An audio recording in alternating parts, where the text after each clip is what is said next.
మ్యూట్లో పెట్టండి వాళ్ళిద్దరిని. ఎస్ అక్షర్ సత్యం గారు కంక్లూడ్ చేయండి. సార్ మీరు ఆయనతో మాట్లాడించి అక్షర్ సత్యం గారు వాళ్ళిద్దరిని మ్యూట్లో పెట్టించాను, మీరు కంక్లూడ్ చేయండి. మీకే ఇచ్చాను నేను. మా ఇద్దరికి తగ్గు పెట్టేలా ఉంటే మాత్రం నన్ను కట్ చేసేయండి. అక్షర్ సత్యం గారు మీకు ఈ కంక్లూడ్ చేయమని ఇచ్చిన టైంని మీరు వేస్ట్ చేస్తున్నారు. 30 సెకండ్స్ మీరు ఇచ్చే కంక్లూడ్ ఆయన మ్యూట్ అయ్యి 30 సెకండ్స్ అయింది, మీరు ఇంకా దాని గురించే మాట్లాడుతున్నారు. ప్లీజ్ కంక్లూడ్ చేయండి. ఇప్పుడు పెళ్లిళ్ళు అనేది వ్యక్తిగత విషయాలకు సంబంధం లేదు. ఆ పెళ్లిళ్ళ వల్ల సమాజానికి నష్టం అయితే ఖచ్చితంగా అది పవన్ కళ్యాణ్ అయినా జగన్మోహన్ రెడ్డి అయినా దువ్వాడ శ్రీనివాస్ అయినా ఖచ్చితంగా సమాజం తిరస్కరించదు, యాక్షన్ తీసుకుంటుంది. పెళ్లిళ్ళకి దీనికి సంబంధం లే. అదే అధికారాన్ని ఉపయోగించుకుని కోట్లు సంపాదించి అధికారాన్ని ఉపయోగించి ఎవరినైనా చంపేసినా అటువంటి వాటిని సమాజానికి నష్టం, సమాజం తిరస్కరిస్తుంది. ఇక దువ్వాడ శ్రీనివాస్ విషయానికి వస్తే నేను చెప్పేది ఏంటంటే ఆ దువ్వాడ శ్రీనివాస్ అయినా అక్కడ ఉన్న శంకర్ శ్రీనివాస్ కృష్ణవేణి గారైనా అక్షర సత్యం అయినా లేదా లక్ష్మణరావు గారు నేనైనా లేదా ఒక అంబటి రాంబాబు అయినా నేను అనేది ఏంటంటే ఒక పార్టీలో ఉండగా ఇదే నాకు ప్రపంచం, నేను మూర్ఖంగా రెచ్చిపోతాననే వాళ్ళకి ఈ దువ్వాడ శ్రీనివాస్ అనే వ్యక్తి ఒక ఎగ్జాంపుల్. ఒక బోర్లగడ్డ అతను అనిల్ గాని వీళ్ళంతా ఎగ్జాంపుల్స్. రేపొద్దున ఎదిగితే దువ్వాడ శ్రీనికి వచ్చే పరిస్థితి రేపొద్దున లక్ష్మణరావు రావచ్చు, లేదా అంబటి రాంబాబు రావచ్చు, పేరు నానికి రావచ్చు, నాకు రావచ్చు, మీకు రావచ్చు. మీరు రెచ్చిపోయి ఇవాళ జగన్మోహన్ రెడ్డి గురించి తెచ్చిచ్చాడు.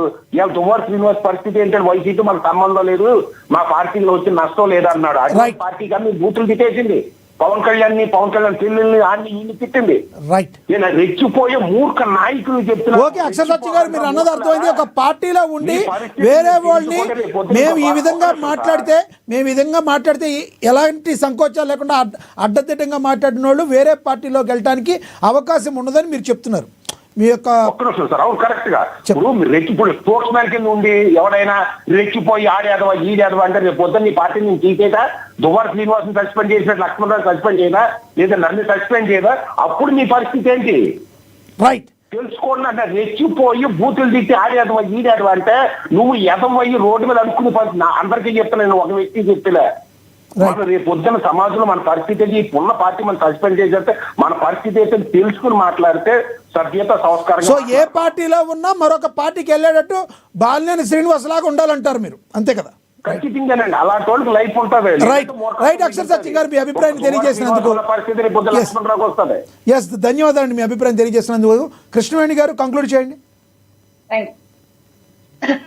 లక్ష్మీనాథ్ గారు ఇలాంటి వ్యక్తుల గురించి మాట్లాడేటప్పుడు లక్ష్మణరావు గారు కూడా ఒకసారి పార్టీ నుంచి మాట్లాడుతున్నామంటే వాళ్ళ వ్యక్తిగత విషయాల గురించి కాకుండా పార్టీకి సంబంధించిన విషయాల గురించి మాట్లాడితే చాలా బాగుంటది. అంటే దివ్యల మాదిరి గురించి దువ్వాడ శ్రీనివాస్ గారి గురించి మాట్లాడే విషయం ఏంటంటే వాళ్ళు నిజంగా రాజకీయ వారసత్వం నుంచి పూర్తిగా పుట్టుకుని ప్రజల్లోంచి వచ్చినటువంటి నాయకత్వం అయితే మాత్రం కాదు.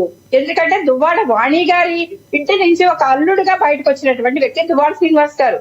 దువ్వాడ దివ్యల మాదిరి అనేటువంటి వ్యక్తి ఎక్కడుందో ఎవరికి తెలియదు. మొన్నటి వరకు కూడా దువ్వాడ శ్రీనివాస్ గారు ఒక ఎమ్మెల్సీ గాను ఒక రాజకీయ కుటుంబంలో ఉన్నటువంటి వ్యక్తిని పట్టుకుంది కాబట్టి సెలబ్రిటీ చేయగలిగాడు. రైట్ ఇప్పుడు ఆయన బీజేపీలోకి వెళ్తే ఒకటి చెప్పండి చివరిగా, సమయం అయిపోయింది.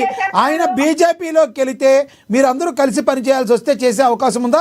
అసలు బీజేపీలోకి ఆయన వెళ్ళే అవకాశం ఉందా, లేదంటే ఇదంతా ఓన్లీ పుకారుగానే మీరు భావిస్తున్నారా? సార్ ఎందుకంటే జనంలో పటిష్టమైనటువంటి నాయకత్వం గాని పటిష్టమైనటువంటి ప్రజల్లోకి పుట్టుకొచ్చినటువంటి వ్యక్తులు ఉన్నారనుకోండి, ఇలాంటి రాజకీయ స్ట్రాటజీలు ఉపయోగించాల్సినటువంటి అవసరం లేదు. వాళ్ళు ప్రజల్లోంచి దూసుకొని వచ్చేస్తారు ఆటోమేటిక్. అలాగే ప్రజల్లోంచి పుట్టుకొచ్చినటువంటి నాయకులు చాలా మంది ఉన్నారు. దువ్వాడ శ్రీనివాస్ గారు సొంత జిల్లాలోనే. అలాంటప్పుడు అక్కడ ఆయన పోటీని ఎదుర్కోవాలి తప్ప ఇక్కడికి వచ్చి ఏదో చీ పబ్లిసిటీ కోసం ఈ పార్టీలోకి వెళ్ళిపోతున్నాడు కానీ ఇదే టాపిక్ ఇదే విషయం కాదు కదా సార్ ప్రజలకు కావాల్సింది.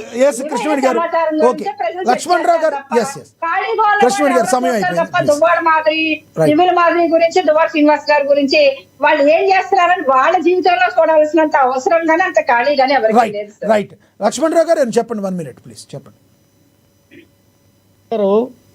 పోరాటం వాడికి పోరాటం చేసే వాళ్ళకి ఈ రోజు